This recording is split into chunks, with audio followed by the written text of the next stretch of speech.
Good morning. It's a pleasure to talk with you today. So one of the grand challenges facing society is that global crop production must increase substantially to meet the needs of the rapidly growing human population. Currently, there's about 7.7 billion people on the planet, and by 2050, there's expected to be 9.7 billion people. That indicates an increase of about 26%. Some constraints to increasing crop production include the availability of land, nutrients, water, and energy, variability and change in climate and pests, and soil degradation. In addition, society now demands cropping systems that are both productive and environmentally sustainable. Collectively, these issues represent one of the greatest challenges to the 21st century. Sustainable intensification is an approach to improving the yield, profitability, and sustainability of a cropping system.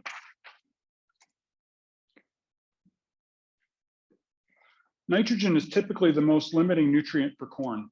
Application in excess of corn requirements reduces the risk of yield loss, but with economic and environmental consequences. Nitrogen losses can include leaching and runoff of nitrate to surface and groundwaters.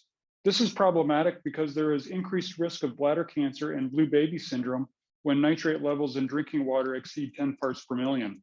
In areas where nitrate contamination of drinking water is a problem, some communities have had to install systems to remove nitrate from drinking water. This table shows the cost of such systems. For a community of 501 to 3,300 people, the cost to install and operate such a system can range from $47 to $378 per person per year. For a community of 10,001 to 100,000 people, the cost to install and operate such a system can range from $28 to $229 per person per year. And these cost estimates are already a few years old. Nitrogen losses can also include the emission of greenhouse gas nitrous oxide from soil. The pie chart on the left shows that in 2018, nitrous oxide represented just 7% of the total greenhouse gas emissions. However, the pie chart on the right shows that of those nitrous oxide emissions, 78% of them came from agricultural soil management, which includes nitrogen fertilization. The problem with nitrous oxide is that it is a potent greenhouse gas. This table shows the global warming potential of various greenhouse gases over 100 years. For 1 pound of nitrous oxide, its impact on warming the atmosphere is almost 300 times that of 1 pound of carbon dioxide. There is opportunity to advance nitrogen management with greater synchrony between nitrogen supply and corn N uptake. Nitrogen supply includes the applied N. It also includes the soil nitrogen, including nitrate and ammonium. It also includes nitrogen that will mineralize from organic matter, which is variable and difficult to predict. At the same time, we want to think about synchrony between the N supply and the corn N uptake. So from the corn N uptake side, corn will take up about 200 pounds of N per acre in its above ground biomass by maturity. This is the nitrogen that's in the grain, the cob, and the stover. Of that 200 pounds, only about 6% of it, or 12 pounds of N per acre, is taken up by about V6. By V12, about 30% of the N is taken up, and by silking, about 68% of the N is taken up. N losses can be reduced by increasing corn yield. This is because corn N uptake increases with greater yield. N that is taken up by corn is temporarily unavailable for loss, and nitrogen removed by grain is unavailable for loss. Therefore, there is potential to reduce N losses and increase corn N use efficiency by increasing yield, so long as the amount of N applied for that higher yield is not disproportionately greater than the increase in corn N uptake and yield. Some prospects for improving corn nitrogen use efficiency include improved synchrony between N supply and corn N uptake, and gathering and acting upon information to remove yield limiting factors. Some prospects for increasing corn yield have included longer season hybrids, higher planting rate, corn residue or stover harvest in continuous corn, fungicide at tasseling, starter fertilizers, split application of nitrogen, and higher rates of phosphorus and potassium. Based on this, my colleagues and I developed some questions. These include, what yields are possible for corn? How far are current yields from these levels? is standard fertilizer management that is in line with university guidelines capable of attaining and maintaining yields at levels close to yield potential? And can advanced fertilizer management and intensive agronomics improve yield, economic return, and nitrogen use efficiency? To address these questions, I led an intensive corn management study in collaboration with Jeff Etch of the University of Minnesota and Scott Murrell, who was with the International Plant Nutrition Institute. This was conducted at Waseca, Minnesota in 2013 to 2020. The treatments were applied in the same plots in each year, and this study was conducted in continuous corn because this requires top management for high yields, and this cropping system is at greater risk for nutrient losses compared to the corn-soybean rotation. The corn was grown in 30-inch rows. Funding for this study was provided by the Minnesota Ag Fertilizer and Research and Education Council, the Fluid Fertilizer Foundation, and Corteva Agriscience. In this study, there were two agronomic treatments, normal agronomics and intensive agronomics.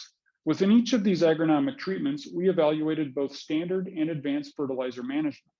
The components of each treatment were developed in collaboration with crop advisors, agronomists, and farmers. Within each of the four levels of agronomic and fertilizer management, we had plots with and without nitrogen fertilizer. The plots without nitrogen fertilizer enabled the calculation of nitrogen use efficiency indices. Throughout the rest of this presentation, the results will be for the plots where nitrogen fertilizer was applied. The research site at Waseca had Nicollet clay loam soil, pattern tile drainage, a 230 bushel per acre yield goal, and initial soil tests that were 4.4% organic matter, pH of 5.5, so we applied lime at the start of the study, Bray-1 phosphorus of 24 parts per million, which is in the very high category, and potassium that was 148 parts per million, which is in the medium soil test category. This slide explains the normal and intensive agronomic treatments. In the normal agronomics treatment, no corn stover was harvested after grain harvest. However, in the intensive agronomics treatment, we harvested 40% of the corn stover. We only harvested 40% of the available corn stover in the intensive agronomics treatment because previous research has indicated that about 45% is the maximum amount of corn stover that can be harvested in continuous corn with a disc grip tillage system without experiencing a significant reduction in soil organic matter and a significant increase in soil erosion. Stover harvest was included in the intensive agronomics treatment because previous research has shown that stover harvest in continuous corn can increase soil temperature, early season growth, and grain yield while reducing the nitrogen fertilizer requirement for corn. In the normal agronomics treatment, we planted 101 relative maturity hybrid at 36,000 seeds per acre, while in the intensive agronomics treatment, we planted 105 relative maturity hybrid at 41,000 seeds per acre. We also applied fungicide at tasseling in the intensive agronomics treatment, but only in the last 3 years of the study. This slide explains the standard and advanced fertilization treatments. Both treatments received the same pre-plant rate of sulfur and 4 gallons per acre of 1034O placed in the seed furrow. This starter fertilizer applied 16 pounds of P2O5 per acre. As per the University of Minnesota guidelines, no additional P fertilizer was applied in the normal agronomics treatment, but the advanced fertilizer treatment also had broadcast P applied based on the rate of expected grain removal for a 230 bushel per acre yield goal. Phosphorus was applied at 100% of the expected grain P removal for the first 5 years, which was 86 pounds of P2O5 per acre, and then at 50% of the expected grain P removal for the last 3 years, which was 43 pounds of P2O5 per acre. Pre-plant potassium fertilization was according to the University of Minnesota guidelines in the standard fertilization treatment, which was 30 pounds of K2O per acre. However, in the advanced fertilization treatment, K fertilizer was applied at 100% of expected grain potassium removal for a 230 bushel per acre yield goal, which was 69 pounds of K2O per acre. With the standard fertilization treatment, the total nitrogen rate was 180 pounds of N per acre. This included 5 pounds of N per acre with in-furrow starter fertilizer, plus 175 pounds of N per acre as pre-plant urea. With the advanced fertilization treatment, the total N rate was 220 pounds of N per acre. This included 5 pounds of N per acre with the in-furrow starter fertilizer, 24 pounds of nitrogen per acre with surface banded starter fertilizer that was placed 2 inches to the side of the seed row on the soil surface, 111 pounds of nitrogen per acre as pre-plant urea, 40 pounds of nitrogen per acre as injected 28% nitrogen at the V6 corn stage, and 40 pounds of N per acre as 28% nitrogen that was placed on the soil surface near the corn rows at V14 using the 360 Y drop system. In the first 5 years of the study, the total nitrogen rate in both treatments was 15 pounds of N per acre less than that shown here, and the advanced fertilization treatment did not include the V14 application. This figure shows the Bray-1 phosphorus soil test levels on the left and the year of fall soil sampling on the bottom. The horizontal line at 11 parts per million indicates the break between the medium and low soil test categories for Bray-1P, while the horizontal line at 21 parts per million indicates the break between the high and very high soil test categories for Bray-1P. The solid red line with the solid red triangles is for the standard fertilizer management and normal agronomics. And the dashed red line with the open triangle is for standard fertilizer management plus intensive agronomics. The solid blue line with the solid blue circles is for advanced fertilizer management and normal agronomics. And the dashed blue line is for advanced fertilizer management with intensive agronomics. The next slide is going to follow this same format.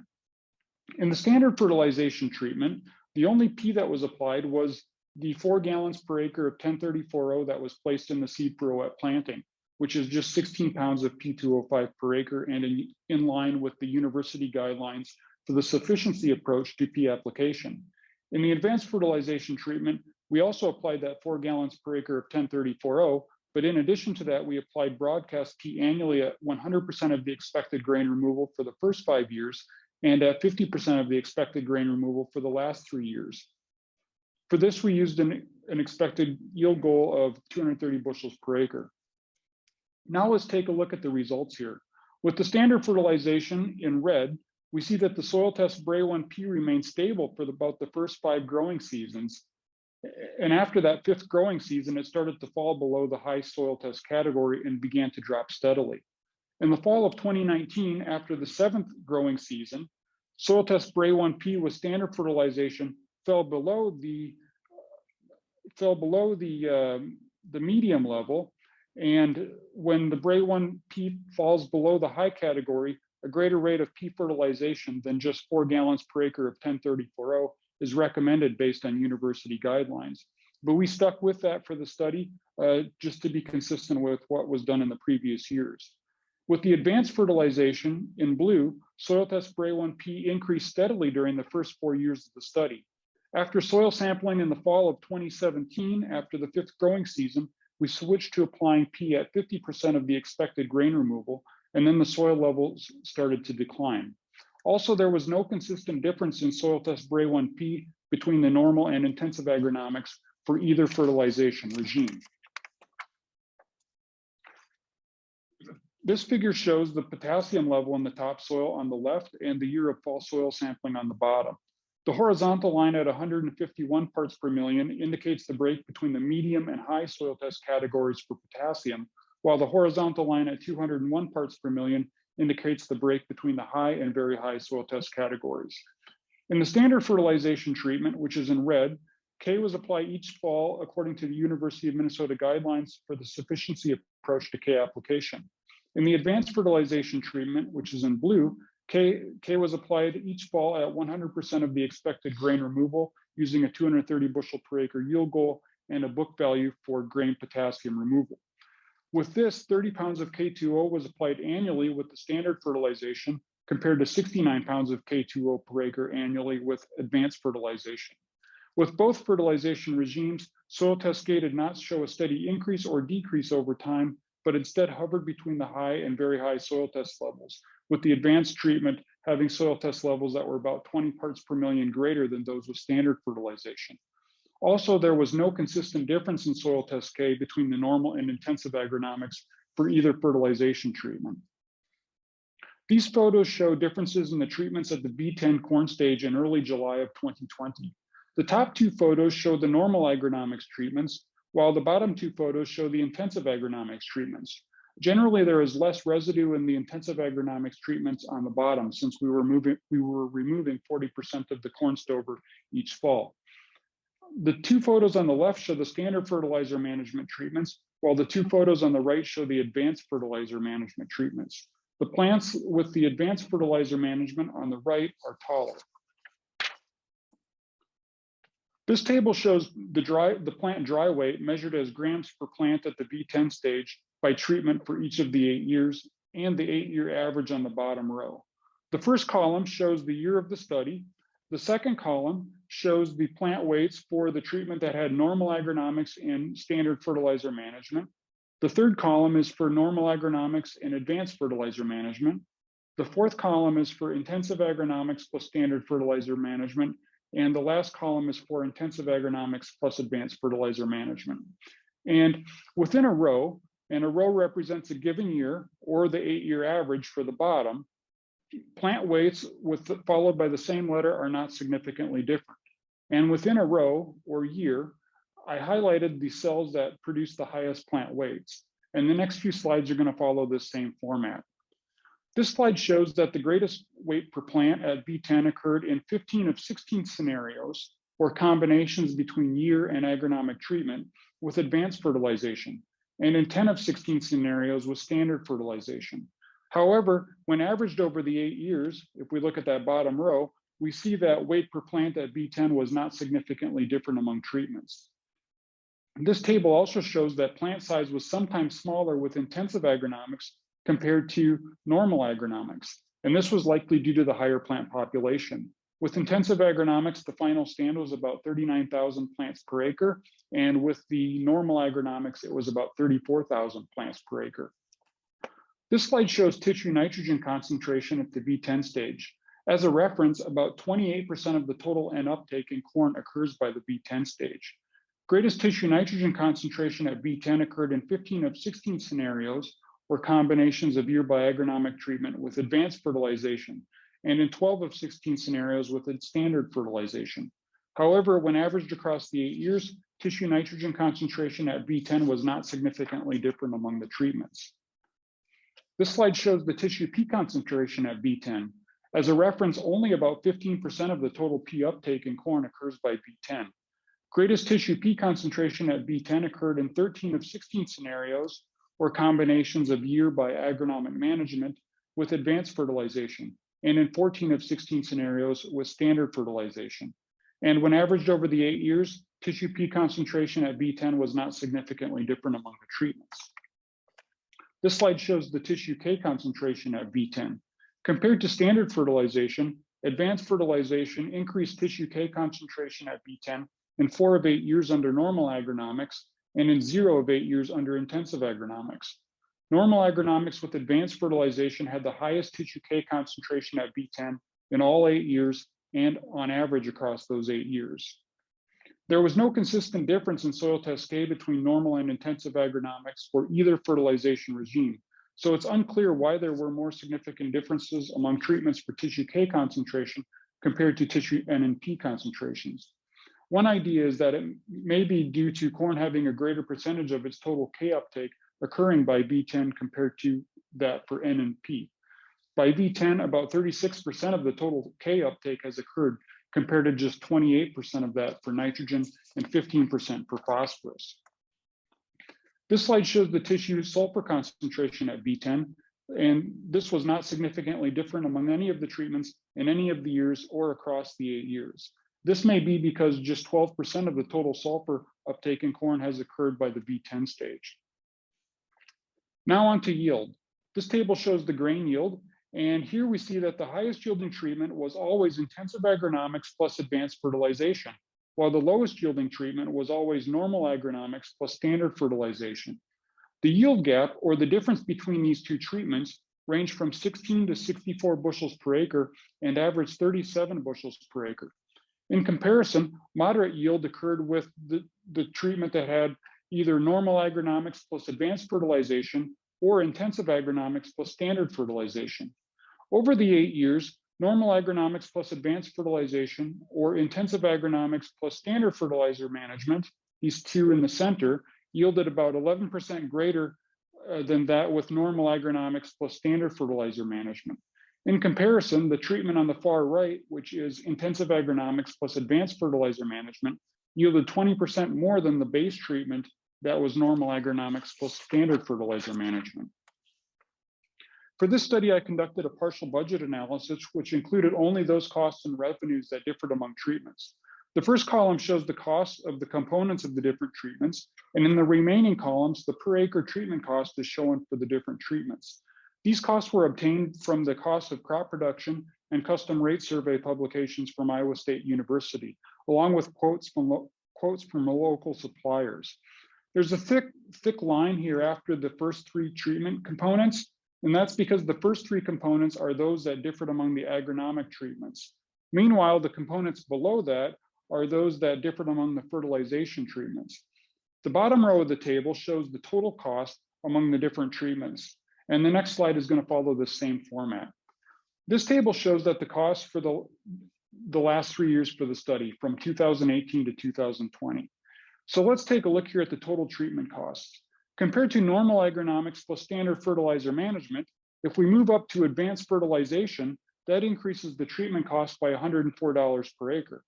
However, if we keep the agronomic treatment the same and we move, or the fertilization treatment the same, and we move up to intensive agronomics, that also increases the treatment cost by $104 per acre.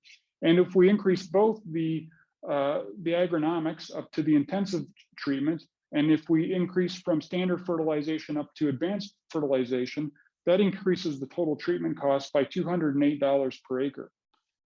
When I calculated the net return, I used a corn price of $6 per bushel, a grain drying cost of 3.5 cents per point per bushel, and I assumed that the treatment that had intensive agronomics was that we removed 2.7 round bales per acre of corn stover in the fall, and that we sold those bales for $121 per acre. The revenue from the corn stover helped the net return of the treatments with the intensive agronomics. This table shows the cost of the treatments in the first 5 years of the study. The main difference among the treatments during the first 5 years compared to the last 3 years is that there was no foliar fungicide in the intensive agronomics treatment. Phosphorus was applied at 100% rather than 50% of the expected grain removal in the advanced fertilization treatment, and there was no V14 nitrogen application in the advanced fertilization treatment. Compared to the cost of the normal agronomics plus standard fertilizer management treatment, moving up to advanced fertilization increased the treatment cost by $118 per acre. However, if we keep the fertilizer management unchanged, and if we move up to intensive agronomics, the total treatment cost increases by $71 per acre. And if we move up to both intensive agronomics plus advanced fertilizer management, the total treatment cost increases by about $189 per acre. This table shows partial net return, which includes only those costs and revenues that differed among treatments. Greatest net return occurred in 6 of 8 years with intensive agronomics plus standard fertilizer management, and in 4 of 8 years with the treatment on the far right, which is intensive agronomics plus advanced fertilization.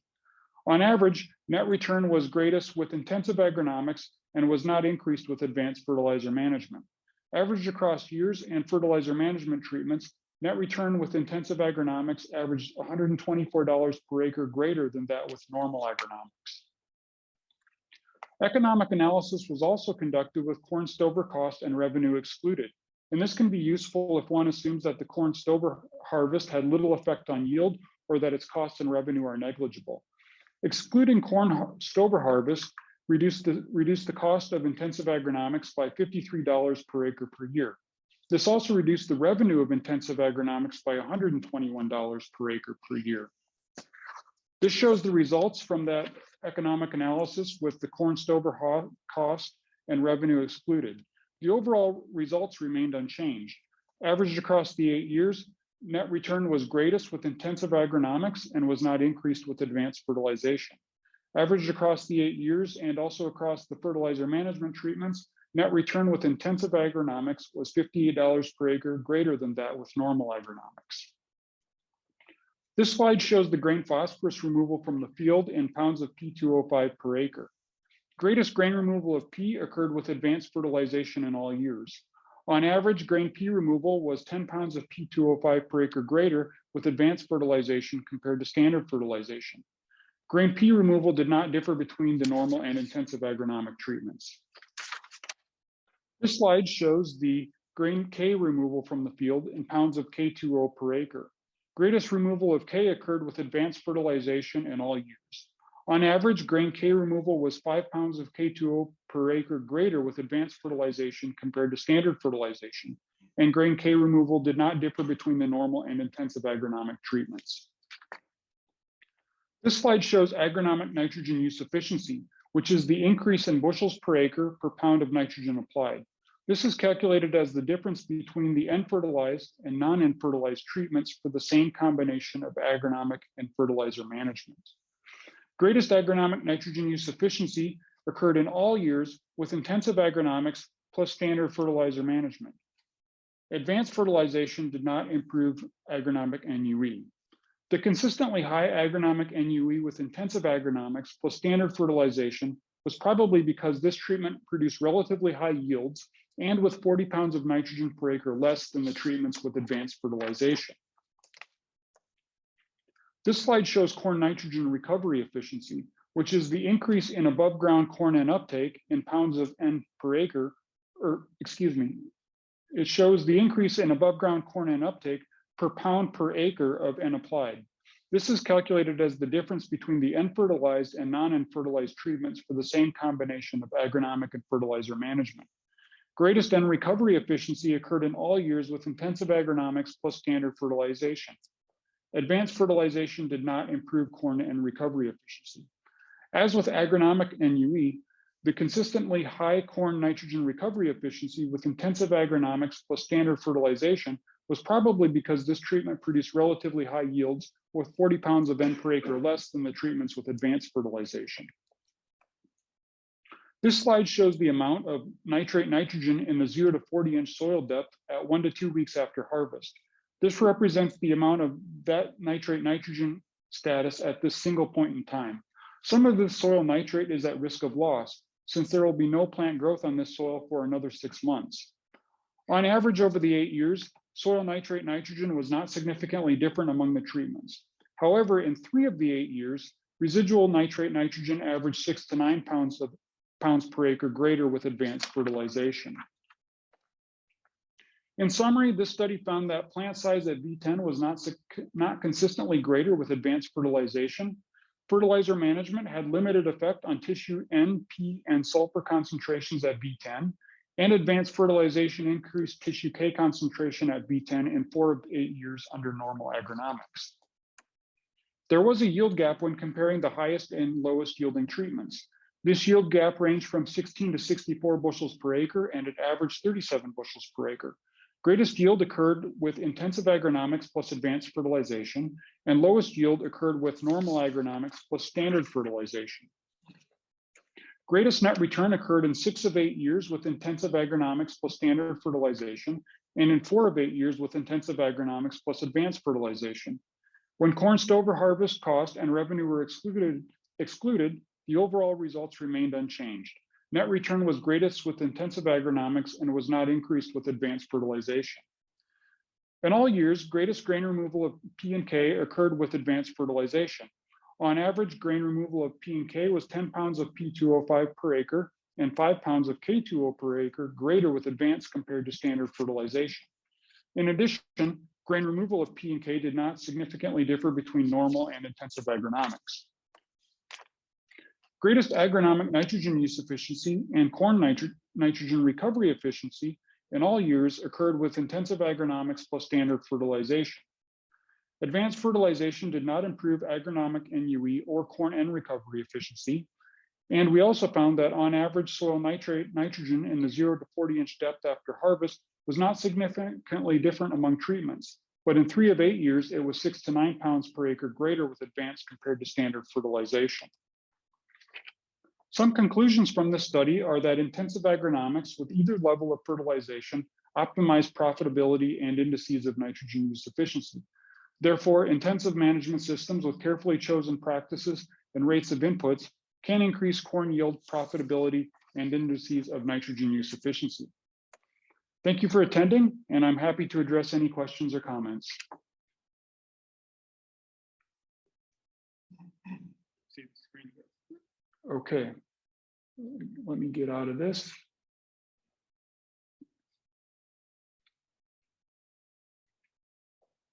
Okay. Yes. What was the reasoning for removing the stover? Yes, we removed the stover in the intensive agronomic. Yes, thank you for reminding me. So the question was, what was the purpose for removing the corn stover in the intensive agronomics treatment? And it was because previous research that's been done has shown that in continuous corn, if you remove some of the residue, that cropping system tends to perform more like a corn-soybean rotation than continuous corn. So the corn yield can go up a little bit, and the nitrogen requirement for the corn can go down a little bit. So that's why we did that. We have a question online that says, when would a farmer choose to do an intensive and advanced management on their operation? Yeah, so I guess it depends on the farmer and what they're looking to do, but you know, now we're dealing with high corn prices, so people are interested in producing more bushels. So one may be interested in trying to get higher yields and look at some strategies. At the same time, what we see in agriculture is that the price of the inputs tends to follow the price of the grain. So not surprisingly, now we're dealing with higher fertilizer prices. So one needs to be taking that into account as well. But it all just depends on the individual grower and their management strategy and their cash flow and things like that. Yes. Unless I missed it, was any of this addressed with the high calcareous soil? So the question was any of this addressed with a high calcareous soil? And the answer is no. This was at Waseca. It's a slightly acidic soil. If this would have been done, say, in West Central Minnesota on a high pH soil, above 7, you know, pushing 8 pH, I think in that scenario, in those scenarios, you know, typically broadcast application of P is typically not a best management practice. We like to try to ban that P to get greatest efficiency of it. I don't think the results would have changed much. If we would have did this on a calcareous soil, we probably would have wanted to rethink how we're managing our phosphorus. So we probably would have had some of that in the advanced fertilizer treatment. We may have been banding a higher rate, maybe applying it in a different method.